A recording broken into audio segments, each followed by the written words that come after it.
दोस्तों, रबेनिक जूडाइज्म के religious text की एक कहावत है जिसके अनुसार जिसने एक ज़िंदगी बचा ली उसने पूरी कायनात को बचा लिया। और आज हम एक ऐसे ही महान व्यक्ति की कहानी देखेंगे जिन्होंने पूरी कायनात को ही बचा लिया था, जिनके दिए हुए प्रिंसिपल्स आज दुनिया के बहुत से नेशंस और हमारे प्यारे भारत के लिए भी एक फाउंडेशन स्टोन की तरह है। इनके द्वारा दी गई डेमोक्रेसी की famous definition a government of the people, by the people and for the people आज बच्चे बच्चे की ज़ुबान पर है। अब तक तो आपने गेस कर ही लिया होगा कि हम बात कर रहे हैं अमेरिका के लेजेंडरी प्रेसिडेंट और वर्ल्ड के one of the greatest leader Ibrahim Lincoln की। दोस्तों, हम आज जिस अमेरिका को जानते हैं वह शुरू से ऐसा नहीं था।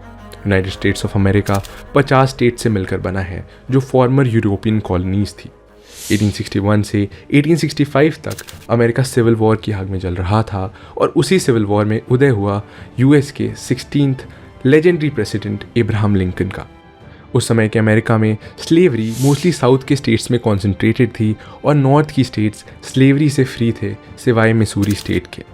इब्राहिम लिंकन के उदय से साउथ के स्टेट्स को यह डर था कि वो स्लेवरी को अबॉलिश कर देंगे, जिसके कारण साउथ के स्टेट्स यूनियन से सीड होने लगे और जेफरसन डेविड के नेतृत्व में कन्फेडरेट स्टेट्स ऑफ अमेरिका की स्थापना की गई।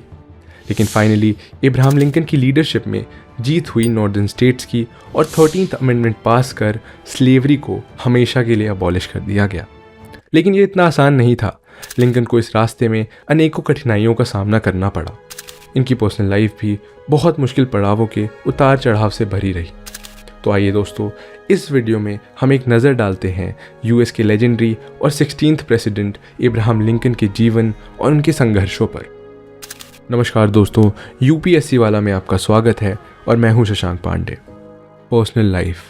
इब्राहिम लिंकन का जन्म 12 फरवरी 1809 को केंटकी के हॉटगनविल के करीब सिंकिंग स्प्रिंग फार्म में हुआ था।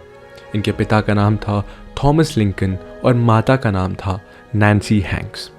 इब्राहिम लिंकन का परिवार बहुत ही गरीब था, जिसके कारण उनका बचपन बड़ी कठिन परिस्थितियों में गुजरा। 1818 में लिंकन जब 9 साल के थे तभी उनकी माता का देहांत हो गया। इसके बाद पिता ने सैरा बुश जॉनस्टन लिंकन से दूसरी शादी कर ली। इब्राहिम लिंकन के पिता से उनकी बनती नहीं थी और वो लिंकन के पढ़ने के खिलाफ थे। गरीबी के कारण उनके पिता चाहते थे कि लिंकन किताबों में नहीं पैसे कमाने पर ध्यान दे, पर लिंकन की सौतेली माँ सैरा बुश ने बहुत प्यार दिया और पढ़ने के लिए प्रेरित किया। गरीबी के कारण लिंकन स्कूल से फॉर्मल एजुकेशन नहीं ले पाए, लेकिन उनके हौसले में कोई कमी नहीं थी और उन्होंने खुद को सेल्फ एजुकेट किया और अपनी परिस्थितियों से लड़ते हुए ऊपर उठे। 1831 में 22 साल की एज में Ibrahim Lincoln new slam shift हो गए और अगले 6 सालों तक वहीं रहे, जहां उन्होंने शॉपकीपर, पोस्टमास्टर और एक जनरल स्टोर ओनर की तरह काम भी किया था। लिंकन कभी किसी से उधार नहीं रखते थे, जिसके कारण वो लोगों के बीच ऑनेस्ट एब के नाम से फेमस हो गए थे। उनकी छवि एक बहुत ही ईमानदार इंसान की बन के उभरी थी और लिंकन की ऑनेस्टी को सराहते हुए लोगों ने ऑनेस्ट एब के ऊपर पोएम्स तक लिखी थी। लॉर्ड चार्नवुड इब्राहिम लिंकन की बायोग्राफी में लिखते हैं कि एक बार लिंकन ने चेन्स में जकड़े हुए कलर्ड मैन को मिसिसिपी से न्यू ऑर्लिन्स जाते देखा था। उनके साथ हो रहे अमानवीय व्यवहार ने लिंकन के मन को झकझोर के रख दिया था। उस दिन लिंकन ने अपने दोस्तों से कहा था कि जिस दिन मुझे मौका मिलेगा मैं इस इनह्यूमन सिस्टम को ख़त्म कर दूंगा। एक बार न्यू सैलम के रूफियंस यानी गुंडों ने रेसलिंग मैच के लिए लिंकन को चैलेंज कर दिया था। इब्राहिम लिंकन ने चैलेंज एक्सेप्ट कर लिया। वो जीत तो नहीं पाए, लेकिन बहुत ही बहादुरी से लड़ते रहे। न्यू सैलम में इब्राहिम लिंकन की मुलाकात एन रूटलेज से होती है और दोनों रिलेशनशिप में भी आ जाते हैं, पर दुर्भाग्यवश 1835 में एन रूटलेज का देहांत हो जाता है। फिर 1839 में लिंकन की मुलाकात मैरी टॉड से होती है। मैरी टॉड एक वेल्दी लॉयर और बिजनेसमैन रॉबर्ट स्मिथ टॉड की बेटी थी। नवंबर 4, 1942 को इब्राहिम लिंकन की शादी मैरी टॉड से हो जाती है, पर इनकी मैरिटल लाइफ भी उतार चढ़ावों से भरी हुई होती है। इब्राहिम लिंकन के 4 बच्चे हुए थे, पर रॉबर्ट लिंकन के अलावा कोई भी और बच्चा सरवाइव नहीं कर पाया। लिंकन और मैरी टॉड पर अपने बच्चों की डेथ का बहुत ही गहरा असर पड़ा, जिसके कारण लिंकन अपनी पूरी ज़िंदगी क्लिनिकल डिप्रेशन से भी लड़ते रहे। ऐसा कहा जाता है कि लिंकन ब्लू मास नाम की एक ड्रग लेते थे जिसमें मर्क्यूरी कंटेंट बहुत ही ज़्यादा था, जिसने उनके दिमाग पर असर डाला था और वो धीरे धीरे बहुत ही अग्रेसिव होते चले गए थे। लिंकन के स्वभाव और उनकी लंबी कदकाठी के कारण लोग उनसे डरते भी थे, पर टाइम के साथ लिंकन ने अपने स्वभाव में बहुत सुधार किया। मैरी टॉड की भी इब्राहम लिंकन के साथ बहुत सी अनबन होती रहती थी, पर उन्होंने हर कदम पर इब्राहम लिंकन का साथ दिया, हमेशा उनके डिसीजंस की रिस्पेक्ट की। अमेरिकन सिविल वॉर में इब्राहम लिंकन के रिलेटिव्स भी फाइट कर रहे थे और उन्होंने अपने इकलौते बेटे रॉबर्ट लिंकन को भी इस वॉर में हिस्सा लेने की सलाह दी थी। Political career. इब्राहम लिंकन ने पॉलिटिक्स की शुरुआत 1834 में की थी, जब वो विग पार्टी की तरफ से इलिनॉय स्टेट लेजिस्लेचर के मेंबर बने थे, जिसके बाद उन्होंने इलिनॉय हाउस ऑफ रिप्रेजेंटेटिव्स में 4 इयर्स का टर्म सर्व किया था। उन्होंने इलिनॉय और मिशिगन में कनाल कंस्ट्रक्शन करवाया और बाद में कनाल कमिश्नर के रूप में अपनी सेवाएं दी। इसी दौरान लिंकन ने सफरेज को वाइट लैंड ओनर्स से एक्सपैंड करके सारे वाइट मेल्स को देने के लिए वोट किया था। लिंकन स्लेवरी के एक वोकल क्रिटिक थे और साथ ही एक बेहतरीन लॉयर भी थे। 1836 में उन्होंने इलिनॉय बार ज्वाइन किया और मैरी टॉड के कजिन जॉन टी स्टुअर्ट के अंडर प्रैक्टिस करने लगे। एज ए लॉयर लिंकन को रेलवे के शेयर होल्डिंग केस के लिए अटॉर्नी चुना गया था और उन्होंने वह केस बहुत ही ज़बरदस्त तरीके से लड़ा था। लिंकन की आर्गुमेंटेटिव स्किल्स कमाल की थी और इसी कारण लिंकन इस क्रिमिनल केस में विनर बनकर उभरे। 1847 से 1849 तक Lincoln US house of representatives में एक सिंगल टर्म सर्व करते हैं। वहाँ पर वो स्लेवरी और मैक्सिकन अमेरिकन वॉर के खिलाफ अपनी आवाज़ उठाते हैं और जैकरी टेलर को एज अ प्रेसिडेंट भी सपोर्ट करते हैं, जिसके कारण उनकी पॉपुलैरिटी घट जाती है और वो सेकेंड टर्म के लिए भी रन नहीं करते हैं। इसके बाद वो स्प्रिंगफील्ड वापस आ जाते हैं और अपनी लॉ की प्रैक्टिस कंटिन्यू करते हैं। Slavery and Abraham Lincoln. उस समय स्लेव्स की कंडीशंस यूएसए में बहुत ही ज़्यादा बुरी थी। उनके साथ इनह्यूमन ट्रीटमेंट किया जाता था और डेमोक्रेटिक पार्टी के कांग्रेसमैन इसे अबॉलिश करने के फेवर में नहीं थे। 1850 में डेमोक्रेटिक और विग पार्टी के बीच हुए कैलिफोर्निया कॉम्प्रोमाइज़ में कैलिफोर्निया को एक फ्री स्टेट डिक्लेयर किया जाता है और टेक्सास को यूएसए और मेक्सिको के बीच डिवाइड कर दिया जाता है। इस एग्रीमेंट में सॉवरेनिटी डिसाइड करने का अधिकार केवल वाइट लोगों तक सीमित रखा गया और स्लेव ट्रेडिंग को वाशिंगटन डीसी में बैन तो किया गया, पर एक फ्यूजिटिव लॉ भी पास किया गया जिसमें साउथ से नॉर्थ की ओर भागने वाले स्लेव्स को भयानक पनिशमेंट देने का प्रोविजन था। 1854 के कैंसास नेब्रास्का एक्ट ने मिसूरी कॉम्प्रोमाइज़ को रिपील कर दिया और मिसूरी कॉम्प्रोमाइज़ में 16th यूएस कांग्रेस में एक लेजिस्लेशन के थ्रू मेन को एक फ्री स्टेट डिक्लेयर किया गया था और मिसूरी जो एक नॉर्दर्न स्टेट है एक स्लेव स्टेट ही रहा। इस लेजिस्लेशन को जेम्स मुनरो ने 8 मई 1820 को साइन किया था। कैंसास नेब्रास्का एक्ट में ये कहा गया था कि एक स्टेट की सॉवरेनिटी वाइट पीपल ही डिसाइड करेंगे। इस डिसीजन से फ्री सॉइलर्स और अबॉलिशनिस्ट बहुत नाराज हुए। यूएस सुप्रीम कोर्ट ने स्कॉट वी स्टैनफोर्ड केस में ये कंट्रोवर्शियल डिसीजन दिया कि अफ्रीकन अमेरिकन सिटीजन्स हैं ही नहीं और उनके पास कोई इनहेरेंट राइट्स नहीं है, जिसने एंटी स्लेवरी कैंपेन को और अग्रवेट कर दिया। 1854 में एंटी स्लेवरी के सपोर्टर्स ने रिपब्लिकन पार्टी का गठन किया और इब्राहम लिंकन भी इसके मेंबर बन गए। 1854 में लिंकन इलिनॉय लेजिस्लेचर से इलेक्ट होते हैं, पर कोई भी सीट लेने से इनकार कर देते हैं। वो सीनेट इलेक्शन में पार्टिसिपेट करने का फैसला लेते हैं और अपनी सूझबूझ से anti slavery Democrat Lyman tremble को विजेता बना देते हैं। दोस्तों, लिंकन का ये कदम ये दर्शाता है कि उनके लिए खुद के पॉलिटिकल करियर से ज़्यादा इंपॉर्टेंट था स्लेवरी को अबॉलिश करना। 1856 तक लिंकन इलिनॉय के लीडिंग रिपब्लिकन के तौर पर मशहूर हो जाते हैं और 1858 में लिंकन यूएस प्रेसिडेंट के नॉमिनेशन को एक्सेप्ट करते हैं, जिसके बाद उन्होंने एक स्पीच डिलीवर की थी जिसके शुरुआत में उन्होंने बाइबल के 325 का रेफरेंस देते हुए कहा था, a house divided can not stand. एक बटा हुआ घर टिक नहीं सकता है। लिंकन अमेरिका को यूनाइटेड रखना चाहते थे और वहाँ सबके लिए इक्वल राइट्स चाहते थे। लिंकन और उनके ओपोनेंट्स डगलस के बीच 7 राउंड्स का डिबेट हुआ, जो अमेरिका के पॉलिटिकल हिस्ट्री में सबसे फेमस डिबेट माना जाता है। इस इलेक्शन में डगलस फिर से प्रेसिडेंट री इलेक्ट होते हैं, पर पॉलिटिक्स में लिंकन का कद भी बढ़ जाता है। लिंकन कमाल के ओरेटर थे और अपनी स्पीचेस से वो जल्द ही रिपब्लिकन पार्टी के चैंपियन बन गए। लिंकन के बारे में जर्नलिस्ट नोआ ब्रूक्स लिखते हैं कि लिंकन से पहले कभी किसी ने न्यूयॉर्क की ऑडियंस को इस तरह अपील नहीं किया था। 1860 के प्रेसिडेंशियल इलेक्शंस के लिए रिपब्लिकन पार्टी और लिंकन ने बहुत ज़ोर शोर से कैंपेनिंग की और 16 नवंबर 1860 को एब्राहम लिंकन 16th प्रेसिडेंट के तौर पर इलेक्ट हुए।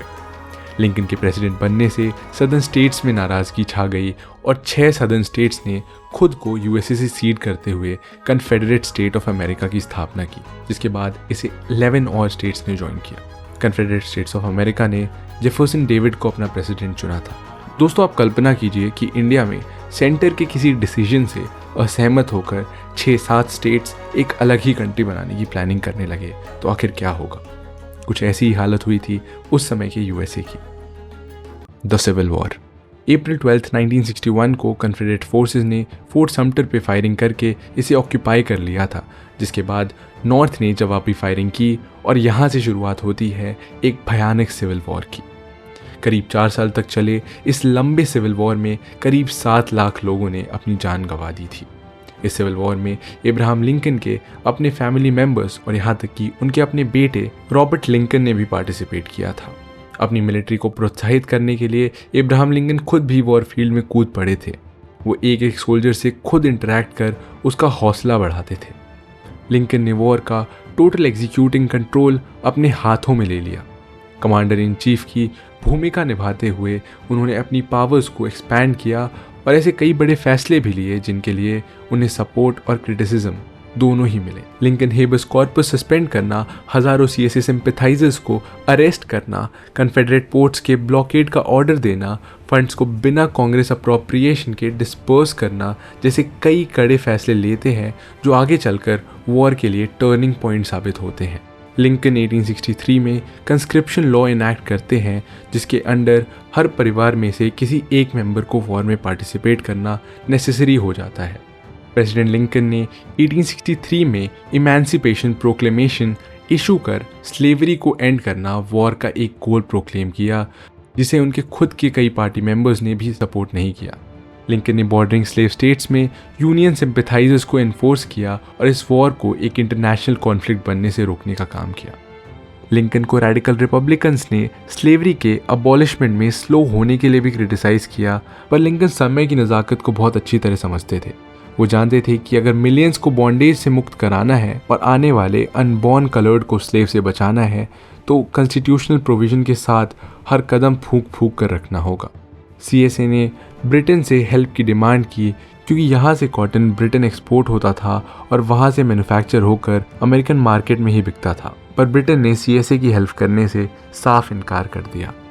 1862 फोर्ट हेनरी की बैटल में यूएसए की जीत होती है और 1862 बैटल ऑफ हैम्पटन में नतीजा ड्रॉ रहता है। इस सिविल वॉर में कई सारी ब्लडी बैटल्स हुई। जुलाई 1863 में हुई बैटल ऑफ गेटिसबर्ग इस सिविल वॉर की सबसे ब्लडी बैटल थी और इसमें फाइनली यूएसए की जीत होती है।